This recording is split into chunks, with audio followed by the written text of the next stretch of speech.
말씀 봅시다. 말씀 사무엘상 17번째 말씀인데 사무엘상 25장 1절부터 25장 전체를 보고 싶은데 읽기는 14절부터 26절까지만 읽을게요. 여러분 다 알고 오실 줄 알고 제가 사무엘상 25장 전체를 안 읽고 14절부터 26절 말씀을 읽도록 하겠습니다. 저부터 읽겠습니다. 교독하겠습니다. 하인들 가운데 하나가 나발의 아내 아비가일에게 말하여 이르되 다윗이 우리 주인에게 문안하러 광야에서 전령들을 보냈거늘 주인이 그들을 모욕하였나이다.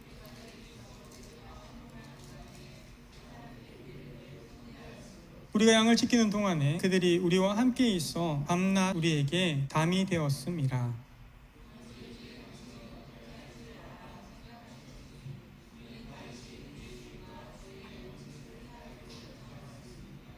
아비가일이 급히 떡 200덩이와 포도주 2가죽 부대와 잡아서 요리한 양 5마리와 볶은 곡식 5세아와 건포도 100송이와 무화과 뭉치 200개를 가져다가 나귀들에게 싣고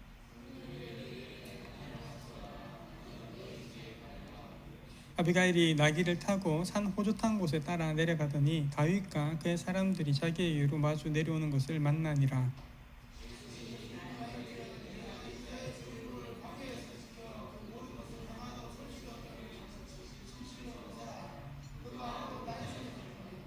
내가 그에게 속한 모든 남자 가운데 한 사람이라도 아침까지 남겨두면 하나님은 다윗에게 벌을 내리시고 또 내리시기를 원하노라 하였더라.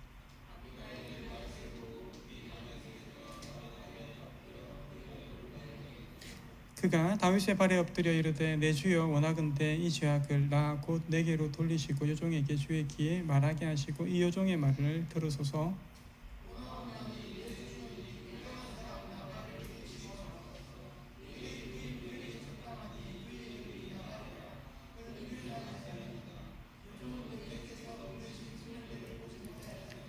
함께 읽겠습니다. 내 주여 여호와께서 살아계심을 두고 맹세하노니 내 주도 살아계시니와 내 주의 손으로 피를 흘려 친히 보복하는 일을 여호와께서 막으셨으니 내 주의 원수들과 내 주를 해하려 하는 자들은 나발과 같이 되기를 원하나이다. 아멘. 친히 보복하시는 일을 여호와께서 막으셨으니 라는 제목으로 오늘 말씀 함께 보도록 하겠습니다. 지난 설교의 내용을 잠깐 한번 떠올려 볼까요? 엔게디 광야의 동굴에 숨어있던 다윗은 자신을 죽이기 위해 찾아온 사울을 죽일 수 있는 절호의 기회를 찾았습니다. 하지만 여호와의 기름 부은 자를 내가 절대 해하지 않겠다라는 각오로 감정과 힘을 절제합니다. 다윗의 이러한 결정은 쉬운 결정이 아닙니다. 왜냐하면 사울왕은 자신만 죽이려고 하는 것이 아니라 자기를 조금이라도 도와준 사람이 있다면 그 사람이 제사장이라고 한들 그 사람의 가족과 그 사람의 온 동네를 다 진멸해 버리기 때문에 지금 그가 행하고 있는 악이 너무나 크기 때문에 그는 하나님을 잊어버린 채 살아가고 있는 사람이기 때문에 그는 그렇게 사울을 죽여도 되겠다라는 마음이 주변에서 여러 사람들의 음성을 통해서 들려왔습니다. 그걸 참아내는 것은 쉬운 일이 아니었을 것입니다. 결국 적국 블레셋에서 도망간 적도 있고 거기서 자존심을 구겨가면서 미친 척하면서 목숨을 구걸해야 되는 시절도 있었습니다. 그 모든 것들의 원인을 생각해보면 다 사울왕 때문이었지 않습니까? 그래서 이 기회에 사울왕을 죽이는 것은 누가 봐도 합당한 일입니다. 자기만을 위한 것이 아니라 나라를 위해 생각해봐도 이것은 너무나 합당한 일입니다. 하지만 다윗은 무력을 사용해서 스스로 왕이 되려고 하는 유혹을 이겨냅니다. 그리고 오늘 본문이 25장이 이어집니다. 그런데 제가 먼저 25장 이후에 26장이 무슨 내용인지 먼저 말씀드릴게요. 26장은 이런 내용입니다. 24장의 내용과 똑같은 일이 벌어지는 듯하게 보여줍니다. 사건의 내용은 조금 다를 수 있지만 비슷합니다. 사울은 다윗을 죽이기 위해서 어떠한 첩보를 또 듣게 됩니다. 십광야에 다윗이 숨어있다라고 하는 것입니다. 그래서 그 십광야로 다윗을 찾아서 3,000명의 정예군 특공대를 몰고 가게 됩니다.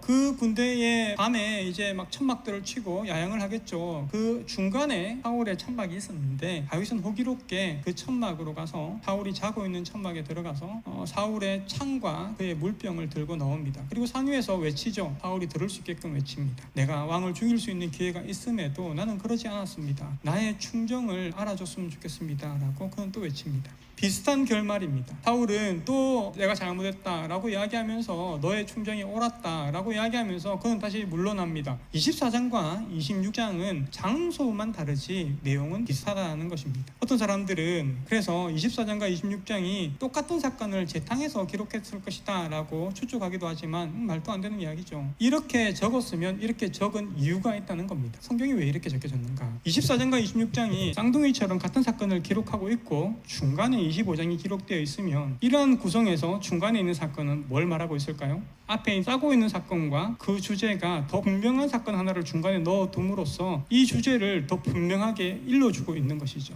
무슨 말인지 아시겠습니까? 옛날에는 성경책에 볼트체로 만들 수도 없었고 성경책에 형광펜으로 줄을 쳐넣을 수도 없었고 이것이 더 중요하다고 표시할 수 있는 방법이 없었으니까 구조를 가지고 혹은 단어의 반복을 가지고 무엇을 내가 말하고 싶은지를 표현하고 있다고요. 그렇죠? 이렇게 말하니까 무슨 국어 무슨 수업 같은데 하여튼 그렇게 하고 있어요. 그래서 24장 26장을 비슷한 사건을 구조해놓고 25장에서 그 의미를 밝히고 있다는 겁니다. 그러면 25장을 무슨 뜻인지를 보면 훨씬 더 하나님께서 말씀하시고 싶은 주제를 우리가 찾아내기 쉽겠죠. 그렇겠죠. 그래서 25장을 보자는 겁니다. 24장에서도 26장에서도 다윗은 무력을 사용하지 않고 스스로 왕이 되려고 하는 유혹을 이겨냅니다. 그런데 25장 나발 사건은 어떻게 기록되어 있는지 한번 봅시다. 25장의 시작은 사무엘 선지가 죽었다라는 이야기부터 시작합니다. 그런데 그 내용은 길게 적지 않아요. 한 절만 적습니다. 한 절만, 단지 1절에만 기록되어 있습니다. 그렇게 위대한 선지자가 죽었으면 그 내용을 좀 길게 적어야지. 야곱이 죽었을 때 야곱의 장사에 대해서 창세기에서 얼마나 길게 적었어. 그런데 왜 이렇게 한 절로 끝내지? 라는 생각이 들지 않습니까? 한 절로 끝냅니다. 그리고 나서 온 이스라엘이 슬피 울었다고 이야기하고 다윗은 이후에 남쪽 멀리 떨어진 바란 광야까지 내려갔다라고 성경은 말하고 있습니다. 바란 광야는요, 지금 사우디아라비아 저 남쪽에 있는 그 사막 지역 그 밑에 있는 이스라엘에서 쭉 내려가야 되는 광야입니다. 그까지 내려갔다라는 것입니다. 그럼 생각해 볼 수 있는 것은 다윗의 여정이 쉽지 않았겠구나라는 것은, 다윗이 이제 식솔들이 많잖아요. 남자만 한 600명 정도 모였지 않습니까? 그러니까 여자들하고 가족들하고 다 하면 한 1000명 가까이 안 됐을까요? 그 사람들을 이끌고 그 광야에서 지낸다는 것은요, 뭘 게 있겠습니까? 뭐가 있겠습니까? 정말 힘든 삶을 연명하고 있었을 것입니다. 2절부터는 본격적인 사건을 이야기해 줍니다. 2절부터 해서 25장의 사건이 본격적으로 기록되는데 그 배경은 마온입니다. 마온. 바랑 광야까지 내려갔던 다윗이 유다 지파가 사는 인근 마온으로 왔습니다. 여기는 어디쯤이냐면 산간 지역이고 여기는 건조한 지역입니다. 여기는 파랗게 뭐 숲이 우거져 있는 우리나라 산이 아닙니다. 그냥 이스라엘에 볼 수 있는 메마른 산간 지역입니다. 뭐 풀도 좀 있을 수 있겠지만 그게 막 숲을 이루고 나무가 큰 게 있고 뭐 이런 느낌은 아닙니다. 군데군데 나무가 있을 거고요. 그런 느낌의 산간 지역입니다. 여기에 누가 살고 있었냐면 여기에 나발과 그의 아내 아비가일이 살고 있었다라고 이야기합니다. 25장 2절 3절에 이렇게 그들을 소개합니다. 마온에 한 사람이 있는데 그의 생업이 갈멜에 있고 심히 부하여 양이 3000마리요 염소가 1000마리이므로 그가 갈멜에서 그의 양털을 깎고 있었으니 그 사람의 이름은 나발이요 그의 아내의 이름은 아비가일이라. 그 여자는 총명하고 용모가 아름다우나 남자는 완고하고 행실이 악하여 그는 갈렙 족속이었더라.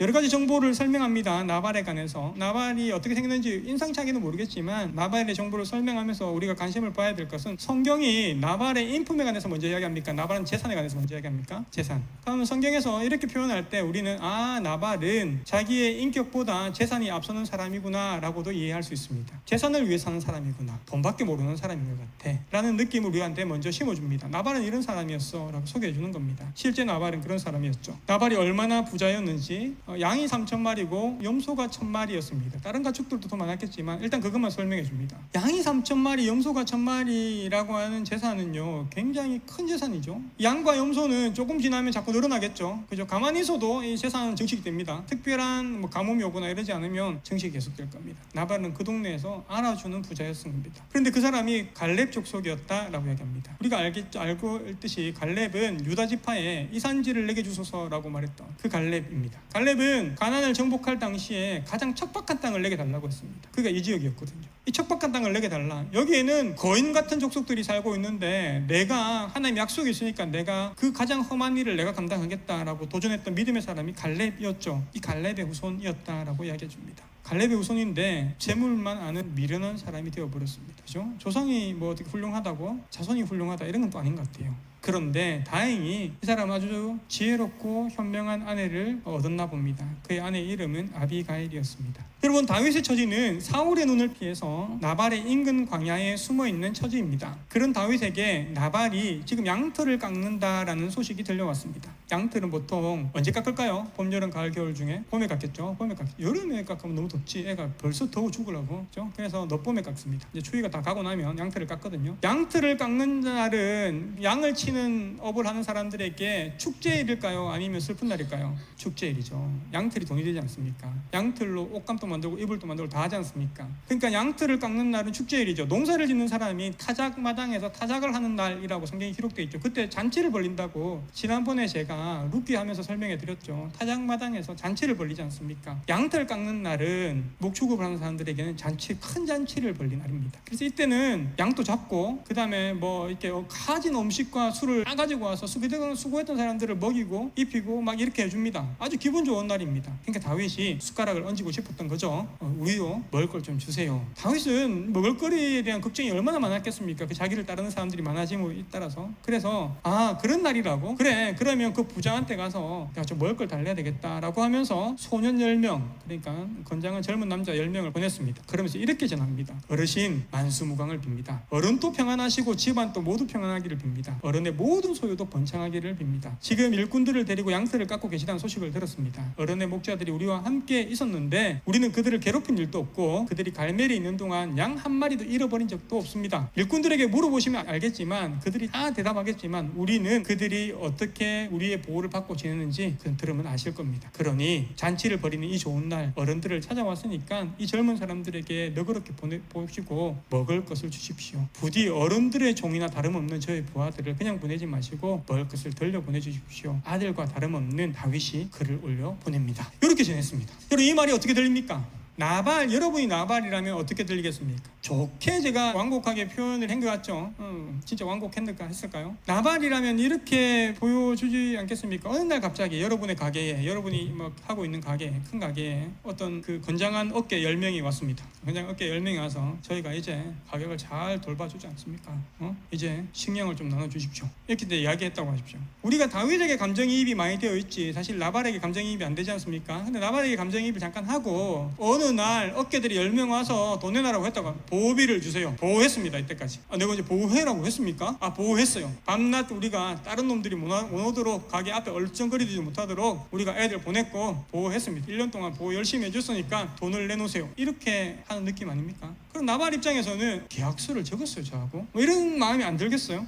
사실 다윗에게 전투를 벌일 수 있는 남자들이 600명이 모여있다. 거의 사실 그거 아닙니까? 반정부 레지스탕스 이런 느낌이잖아요. 이런 거잖아요. 그죠? 그래서 이 사람이 느끼기에는 그 주변에 뭔가 어떤 남자들이 있다는 이제 막 어깨들이 왔다 갔다 한다는 느낌은 받았겠죠. 그리고 자기 목자들이 보고를 하지 않았겠습니까? 이번에 저쪽 들판에 가보니까 어떤 남자들이 우르르 왔었어요. 우르르 왔는데 우리가 굉장히 겁이 났습니다. 혹시 우리 양을 뺏어갈까봐, 혹시 우리를 다치게 할까봐, 강도짓을 할까봐 겁이 나서 움츠리고 있는데 그들이 멀리서 자꾸 우리를 지켜보고만 했고 딴 데 산에 올라가서 딴 곳을 이렇게 다 지켜보면서 망을 봐주는 것처럼 왔다 갔다 했습니다. 그 다음날 또 나타나는데 별일 없었어요. 그 다음날 나타나는데 시컷 우리를 보고 웃기 시작했습니다. 이 사람들이 왜 웃지? 사실 겁이 났는데요. 지나 보니까 괜찮았어요. 괜찮은 사람들이구나 안심을 했습니다. 이런 이야기들을 들었겠죠. 안 들었겠습니까? 1년이 지났는데 들었을 것입니다. 이 나발이라고 하는 사람은 자기가 재산이 많기 때문에 이 사람이 어떤 사람인가에 대한 궁금함이 있었을까요? 없었을까요? 저는 있었다고 생각합니다. 그리고 그가 다윗의 무리라는 것을 알아차릴 수 있었을까요? 없었을까요? 알아차렸겠죠. 에돔 사람도 아니고 아말렉 사람도 아니고 다른 말을 쓰지도 않고 그는 우리와 같은 사람들이고 특별히 유다 지파지 않습니까? 다윗은 유다 지파거든요. 이 갈렙도 유다 지파죠. 그러니까 나발도 유다 지파입니다.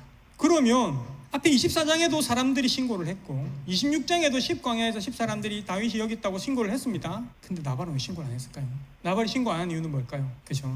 자격이 이익이었잖아요. 사실은 거기는 국경지역이거든요. 남쪽이었지 않습니까? 밑에 에돔도 있고요, 아말렉도 있고 여러 그 족속들이 그 안에 살고 있으면서 그 사람들 나발의 입장에서는 그래서 1년 동안 당하는 강도나 도둑질이 그냥 고정 비용으로 아마 계산될 겁니다. 올해는 양을 한 100마리 정도는 또 훔쳐갈 거야. 사람들이 뺏길 거야. 하지만 이 일을 그만둘 순 없어. 저 위에 올라가면 양들을 키울 수 없어. 여지역을 지켜야 가야 돼. 그냥 비용이지. 했는데 그 해에는 그 비용이 들었습니까? 안 들었습니까? 안 들었어요. 안 들었어요. 그러면 지금 다윗이 말하고 있는 말도 일리가 있습니다. 하지만 나발은 손해가 안 되었고 그 사람들이 내게 이익이었기 때문에 신고할 이유는 없습니다. 그 사람들이 내 재산을 뺏어간다면 바로 신고하겠죠. 하지만 가만히 보니까 신고 안 해도 꼭 먹고 알 먹고가 되네. 그러니까 가만히 있어야 되겠다라고 생각했던 것 같습니다. 왜냐하면 이렇게 소년들이 다윗의 말을 전했을 때 나발이 뭐라고 모욕을 하냐면, 나발이 어떻게 내 음식을 너한테 줄 수 있겠냐라고 말하면서 그들에게 할 수 있는 모욕은 뭐였냐면 이런 모욕이었습니다. 요즘에 자기 주인에게서 도망간 종들이 많다고 하더니 아이고 참, 이렇게 보냈습니다. 자기 종에게 도망간 주인은 누굴 이야기하는 겁니까? 다윗이거든요. 사울에게 도망간 종이지 않느냐는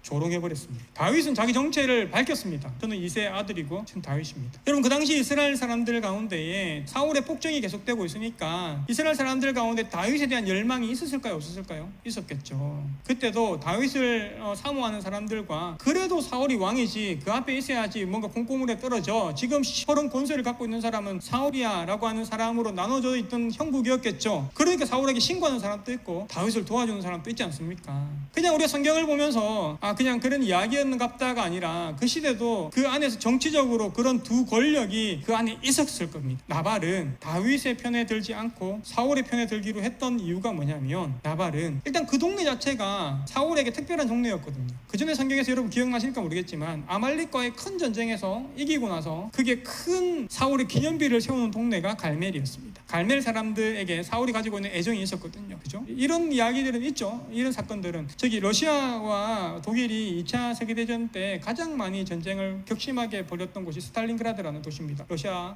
서쪽 남쪽에 있는 스탈린그라드라는 도시입니다. 스탈린그라드는 전략적으로 크게 요충지로서의 의미는 없는데 그 안에서 죽은 사람만 200만 명입니다. 도시 안에서 시가전으로 죽은 사람만 200만 명입니다. 도시 인구가 200만 명이 안 되거든요. 200만 명 가까이 된다라고 하면 정확한 통계는 할 수 없습니다. 근데 러시아 사람들만 120만 명 죽었다는 이야기들이 있습니다. 그냥 애들 군복만 입혀가지고 간에 계속 밀어넣었어요. 독일을 막기 위해서.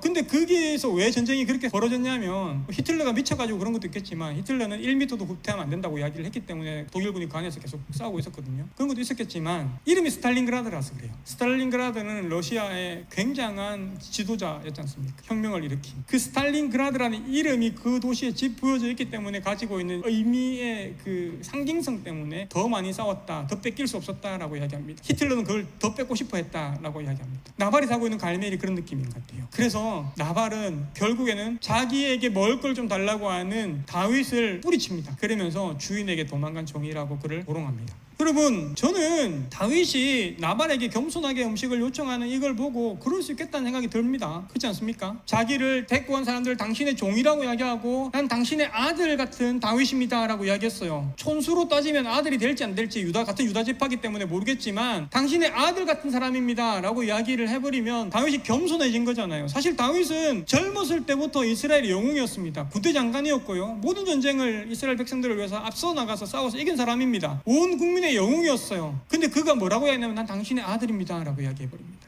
다윗은 철저하게 나를 도와달라고 이야기합니다. 다윗이 사무엘에게 기름 부음 받았다라는 소문은 이제 이스라엘에서 그냥 쉽게 났을 겁니다. 왜냐면 사울이 왜 저렇게 다윗을 죽이려고 해? 자기에게 가장 충성스러운 부하인데, 그죠? 그리고 사람들 마음속에 다윗이 다음 왕이 될 거야 라고 하는 여망도 그 안에 있었을 것입니다. 그런 나발이 다윗을 그렇게 무시해버리고 돌려보냅니다. 여러분, 이 말을 전해들은 다윗이 자존심이 너무나 상해버립니다. 더군다나 다른 지파도 아니고 내 혈족인 유다 지파에서 나를 이렇게 한다고? 그는 이런 모욕을 당한다고? 나는 호의로 대하고 나는 그에게 겸손히 구하고, 그런데 이 나발이라는 작자가 나한테 어떻게 이렇게 할 수 있지? 그리고는 13절에 이렇게 말합니다. 다윗이, 함께 읽어볼까요? 시작. 다윗이 자기 사람들에게 이르되 너희는 각기 칼을 차라 하니 각기 칼을 차매 다윗도 자기 칼을 차고 400명 가량은 데리고 올라가고 200명은 소유물을 되짚게 하더라.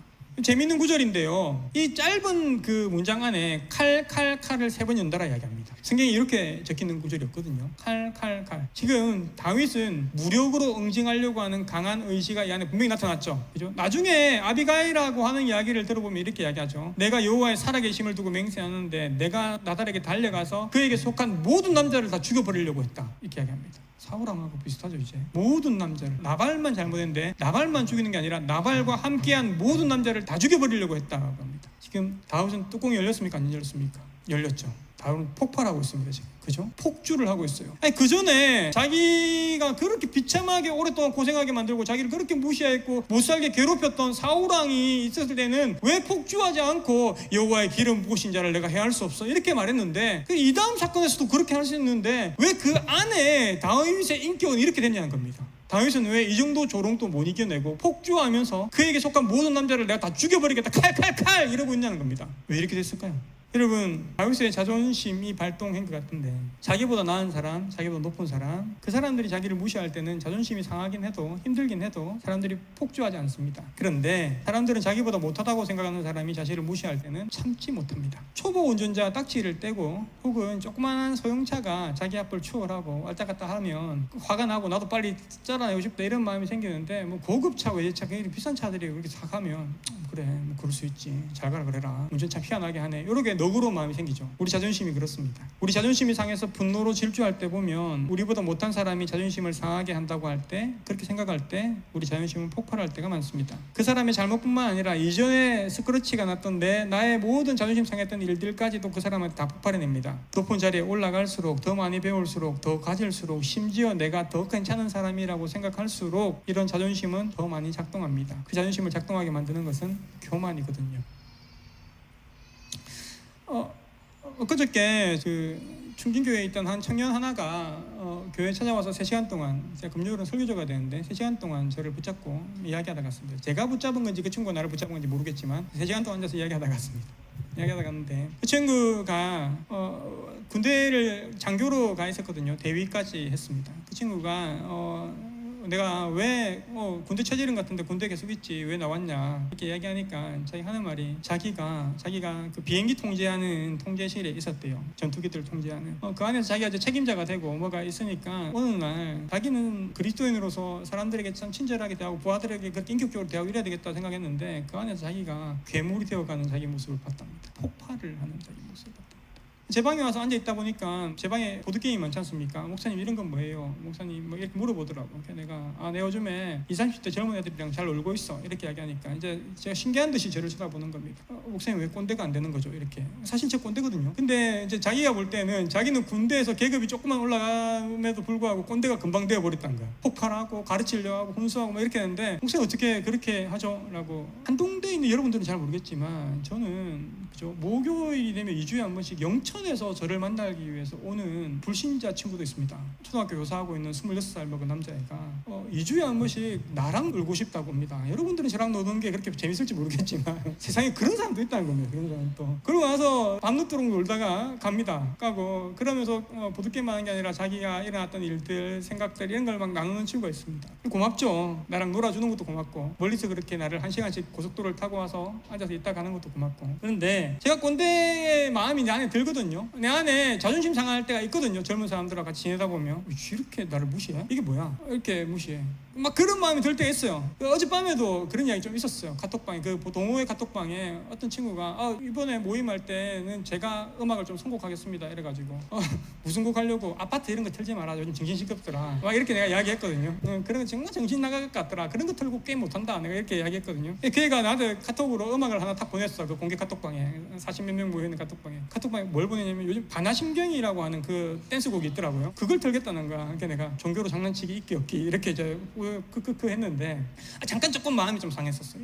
나를 잘 아는데 뭐 내가 목사인 줄도 알고, 목사인 줄 아니까 지가 나한테 장난을 걸었겠지. 장난이었습니다. 저도 장난이었고. 어떨 때 보면 이 친구들이 장난이 과하구나, 나를 어떻게 생각하는 거지 라고 하면서 딱꿍이 열릴 때가 있죠. 청년부사에 가다 보면 딱꿍 열린 적이 저도 몇 번 있고 또 실수한 적도 있습니다. 근데 아직까지도 젊은 친구들하고 놀 수 있겠다는 생각이 드는 것은, 내가 자존심 상할 때도 자존심대로 행동하지 않아야 되겠다라고 하는 마음들을 자꾸 먹기 때문에 그런 것 같아요. 다윗이 지금 자존심이 상해버렸어요. 그리고 자존심 상할 때 있거든요. 특별히 부부지간에 그럴 때가 있습니다. 부부지간에 많아요. 내가 이 사람보다 옳다고 생각할 때, 내가 이 사람보다 낫다고 생각할 때, 근데 그 사람이 나를 무시할 때 우리 폭발해버립니다. 사실 근데 그건 그 사람 문제고요. 내 안에 있는 교만도 문제입니다. 왜냐하면 그 안에는 뭐가 있냐면 내가 그 사람보다 낫다는 마음이 깔려있거든요. 다윗이 그래서 폭발하는 겁니다. 다윗이. 사울은 왕이고 자기가 어릴 때부터 그는 왕이었어요. 그리고 하나님의 뜻에, 그래서 이게 순종하는 것이, 이 사람에 대해서 내가 칼을 들지 않는 것이 하나님 뜻이야 라는 것을 알았어요. 그런데 세상에서 못됐다고 소문난 나발이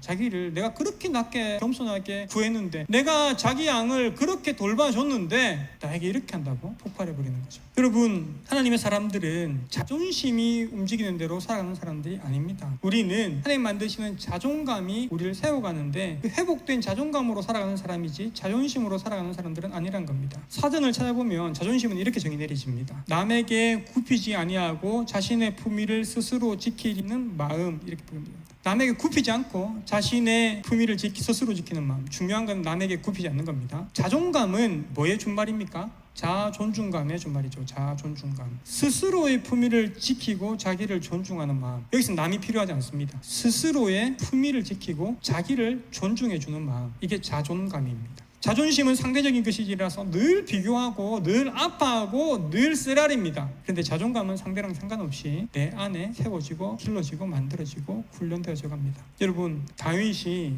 지금 자존심 때문에 질주하고 있습니다. 그런데 그를 막아서는 이가 한 사람 등장하는데, 그 사람이 바로 나발의 아내 아비가일이었습니다. 하인 중 하나가 뛰어가서 다윗이 지금 오고 있다, 나발이 지금 이렇게 했다라는 이야기를 듣고 알고 있는 하인 중 하나가 큰일 났다 싶어서 지금 뛰어가서 아비가일에게 이 모든 사실을 다 알려줍니다. 그리고 다윗이 지금 마음이 그렇게 돼서 400명이나 되는 사람을 이끌고 오고 있다는 소식도 알려줍니다. 하인들은 마음이 급하지만 자기 주인 나발이 지혜롭지도 않고 그 사람은 욕심으로 가득 찬 사람이고 악한 사람이기 때문에 말할 수가 없어서 안주인 아비가일에게 고한 것입니다. 아비가일은 급하게 떡 200개, 포도주 2포대, 양 5마리 잡아서 요리하고 막 사람들을 준비시켜서 음식들을 준비합니다. 많은 음식들을 준비하고 나귀에 싣고 먼저 보냅니다. 그리고 그도 다윗을 만나러 갑니다. 남편 나발에게는 알리지 않습니다. 큰 부잣집의 마님인 나발이 다윗을 만나자마자, 다윗은 아마 산적처럼 생겼겠죠. 그 당시에 옷도 잘 못 입고 못 씻고, 그죠? 나귀에게 내려서 얼굴을 땅에 대고 다윗의 발 아래 엎드려서 아래입니다. 여러분, 재밌는 것은요, 아비가일이 아래는 이 말 있잖아요. 아비가일이 지금 다윗에게 아래는 이 말,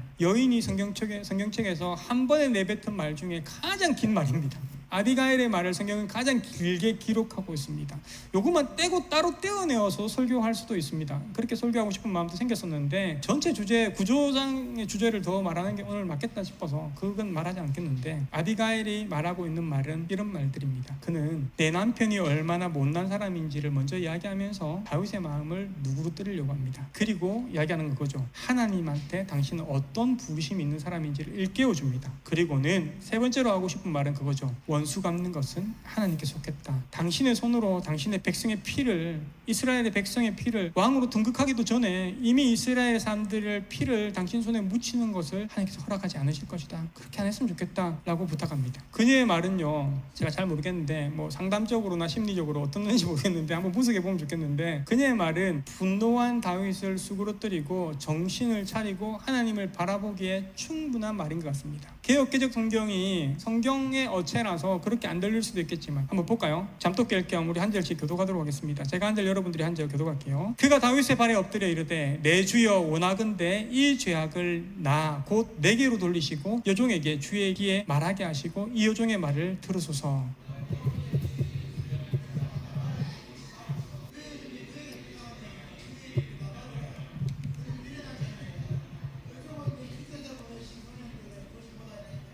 내 주여 여호와께서 살아계심을 두고 맹세하노니 내 주도 살아계시거니와 내 주의 손으로 피를 흘려 친히 보복하시는 일을 여호와께서 막으셨으니 내 주의 원수들과 내 주를 헤아려 하는 자들은 나발과 같이 되기를 원하나이다.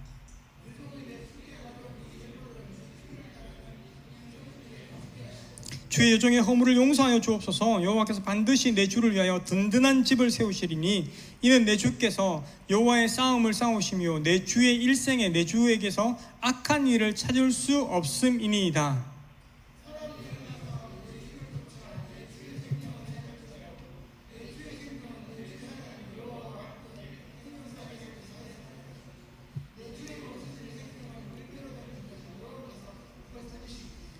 여호와께서 내게 내 주에 대하여 하신 말씀대로 모든 선을 내 주에게 행하사 내 주를 이스라엘의 지도자로 세우실 때에 내 주께서 무지한 피를 흘리셨다든지 내 주께서 친히 보복하셨다든지 함으로 말미암아 슬퍼하실 것도 없고 내 주의 마음에 걸리는 것도 없으시리니 다만 여호와께서 내 주를 후대하실 때에 원하건대 내 주의 여종을 생각하소서 하니라. 아비가일이 이렇게 이야기합니다. 그 발 앞에 엎드려서 그녀가 그렇게 이야기합니다. 아비가일은 다윗에게 스스로 보복해서 자기 백성의 피를 그 손에 묻히지 말자라고 이야기합니다. 하나님께서 당신을 세우실 것이 분명하다. 생명사계로 당신을 하나님께서 싸고 계시다. 그리고 당신의 원수를 하나님께서 친히 보복해 주실 것이다. 그러니 하나님을 의지하자라고 완곡하게 이야기합니다. 다윗이 위대한 건 거죠. 다윗은 실수합니다. 보면 다윗이 위대한 건 그겁니다. 그때에 그녀가 어떻게 보면 나를 모욕한 자의 아내지 않습니까? 어쩌면 함께 진멸해버려야 될 자일 수도 있습니다. 근데 그녀가 그렇게 완곡하는 이야기를 듣고 다윗은 이것이 하나님의 음성인 줄 깨닫습니다. 하나님 말씀하고 계시는구나. 여러분, 우리가 자존심이 상해서 분노가 치밀어 오를 때 내가 무시당하고 경멸당했다는 생각 때문에 나중도 돌아보지 않고 폭발해버릴 때가 있죠. 그래서 일을 망쳐버릴 때가 있죠. 그때는 누가 뭐래도 귀에 소리가 들리지 않지 않습니까? 신앙도 하나님도 필요 없이 분노해버릴 때가 있지 않습니까? 아이들한테 그렇게 폭발해버릴 때도 있습니다. 그런데 우리의 원수 갚는 것을 하나님께 맡길 줄 알아야 됩니다. 어느 순간 내가 그렇게 원수 갚는 것을 내 손으로, 피를 내 손으로 보겠다라고 하는 순간 어느 순간 나는 똑같은 괴물이 되어버립니다. 괴물과 싸우다가 괴물이 되어버리는 사람들이 얼마나 많습니까? 목사님, 그래도 우리가 옳았지 않습니까? 목사님, 그래도 저 사람들이 잘못됐던 거잖아요. 목사한테 와서 하소연하십시오. 같이 욕해 줄 수 있습니다. 하지만 어느 순간에 내가 괴물로 치닫고 있는 어느 순간에 내가 신앙이 아니라, 내가 그 오름이 아니라 내가 내 자존심의 발동에서 움직이고 있는 어느 순간에 우리는 멈출 줄 알아야 합니다. 그러자 다윗은 이것이 하나님의 음성인 줄 알고 멈출 수 있습니다. 로마서 12장 19절에 이렇게 적혀 있습니다. 내 사랑하는 자들아, 너희가 친히 원수를 갚지 말고 하나님의 진노하심에 맡기라. 기록되었을 때 원수 갚는 것이 내게 있으니 내가 갚으리이다 라고 주께서 말씀하시니이다. 원수 갚는 것을 주의 손에 맡겨드립시다. 주의 주권을 인정하십시다. 자존심이 상하는 대로 우리의 교만이 우리를 다스리지 않도록 하십시다. 자신보다 못하다는 사람들에게 더욱더 그러하십시다. 하나님께서 자신에게 맡겨주신 사람들에게 우리는 더욱더 그러해야 됩니다. 우리의 마음속에 내가 저 사람보다 더 나은 사람으로 지금 여기고 있구나 생각이 들 때 더욱더 조심해야 합니다. 여러분, 다윗은 여기서 정신을 차리고 하나님께서 그녀를 보내셔서 악행을 막았다라고 그가 고백합니다. 그리고는 그녀가 준비해준 음식을 받고 부하들과 함께 다시 돌아갑니다. 나발은 어떻게 됐을까요? 아비가일이 돌아보니까 나발은 성경에 이렇게 되어 있거든요. 왕의 잔치와 같은 잔치를 벌이고 있었다라고 되어 있습니다. 나발은 자신이 왕인 겁니다. 자신의 왕국에서 그는 왕인 겁니다. 나발은 교만한 자입니다. 남편이 술에 취해 있는 걸 보고 아비가일은 그 다음 날 왕이 포도주에서 깨어났을 때에 이때까지 있었던 모든 사실을 다 이야기합니다. 나발이 갑자기 두려움이 엄습합니다. 그 몸이 돌과 같이 되어버렸고 10일 후에 여호와께서 나발을 치심으로 죽게 되었다라고 성경은 기록하고 있습니다. 나발에게 당한 모욕을 하나님께서 갚아주십니다. 다윗에게 악한 일이 일어나지 않도록 막으신 분도 하나님이십니다. 동일하게 왜 이 사건을 기록했냐면 앞서서 읽었었던 사울왕, 뒤에 있었던 사울왕의 사건, 이것과 함께 이 사건을 왜 기록하고 있냐면 앞으로 사울을 치실 분이 누구라는 겁니까? 하나님 당신이시라는 겁니다. 하나님은 사울왕에게 당한 모든 모욕을 갚아주실 것입니다. 하나님께서 기름 부음 받은 사울왕을 다윗 스스로 죽이지 않더라도 하나님은 그에 합당한 심판을 하십니다. 원수 갚는 것은 하나님의 손에 달려있기 때문에 그렇습니다. 사랑하는 여러분, 혹시 이번 주에 내 자존심이 상했던 일이 있으셨습니까? 우리의 분노가 폭발해서 점점 더 나이가 들수록 내가 꼰대가 되어가고 분노만 늘어나는구나, 짜증만 늘어나고 있구나 라고 생각들지는 않습니까? 아이를 키워가자. 아이가 점점 더 이제 말귀도 알아듣고 말도 하고 논리적으로 생각함에 따라서 내 안에 분노와 짜증은 늘어나고 있지는 않습니까? 그런데요, 아이를 걱정해서 가지고 있는 옳은 분노도 분명히 있습니다. 하지만 내 자존심의 발동에서 가지고 있는 분노는 분명히 아이들에게도 상처가 되고 내게도 상처가 될 것입니다. 우리는 나중에 크게 후회하게 될 것입니다. 직장에서, 학교에서 혹은 배우자에게 우리가 무시당했다라고 생각하면서 가졌던 분노는 없습니까? 내가 그래도 이런 위치에 있는 사람인데 내가 자기들한테 해준 게 얼만데. 여러분, 맞습니다. 그 사람들이 잘못한 거 맞아요. 그 사람들이 교만한 거 맞습니다. 하지만 나도 똑같이 자존심에 반응하고 교만한 자의 길로 걸어갈 필요는 없습니다. 하나님은 지금 아비가일을 다윗에게 보냈듯이 저를 강단에서 여러분들에게 보낸 겁니다. 그리고 그 자존심이 폭주하게끔 만들고 있는 그 짜증의 길에서, 분노의 길에서 돌이키라고 말하고 있습니다. 여러분, 하나님께서 그의 백성을 위해서 그를 고치시든지, 그래서 그가 부끄러움을 알게끔 하시든지, 그를 징계하시든지 하나님이 대하실 것입니다. 그러니 우리는 우리의 자존심에 우리의 삶을 맡겨두지 마십시다. 하나님께서 나의 자존심을 다루어서 자존감을 만들어 가실 것입니다. 세상이 어쩔 수 없고 다른 사람들이 어쩔 수 없는 건강한 자존감, 사랑받는 자의 자존감을 우리 가운데 만들어 주실 것입니다. 그래서 인생을 그렇게 결정하면서 다윗이 돌이켰듯이, 다윗이 사울의 옷을 베지 않았듯이, 그렇게 우리 인생을 결정하면서 한 걸음 한 걸음 우리 인생을 살아내십시다. 어떤 날은 그렇게 살아가다 보면 어떤 날은 사울의 옷자락을 벤 것만으로도 내가 하나님 앞에서 죄스러워가지고 마음이 무거운 날도 생길 수도 있습니다. 그렇게 내 인생들이 모일 때 주님께서는 나의 자존감을 완성해 가십니다. 온전한 하나님의 사람으로 여러분의 인생이 만들어지고 여러분 주위에 있는 사람들이 여러분 때문에 살게 될 것입니다. 사랑하는 여러분, 오늘 본문은 분명히 우리에게 말씀하십니다. 원수 갚는 것을 내게 맡기고 너의 자존심에 발하여 살지 말아라. 그때에 하나님께서 우리를 만들어 가시는 그 손길이, 하나님께서 우리 인생을 인도하시는 그 손길이 우리는 만나게 될 것이고, 그때 우리는 하나님과 함께 하나님의 영화로운 가운데 동참하게 될 것입니다. 이 기쁨이 가득한 우리 다음교회 성도들, 이 기쁨 가운데 살아가는 주께 우리의 삶을 맡겨드리는 여러분 되시기를 주의 이름으로 축원드립니다. 아멘.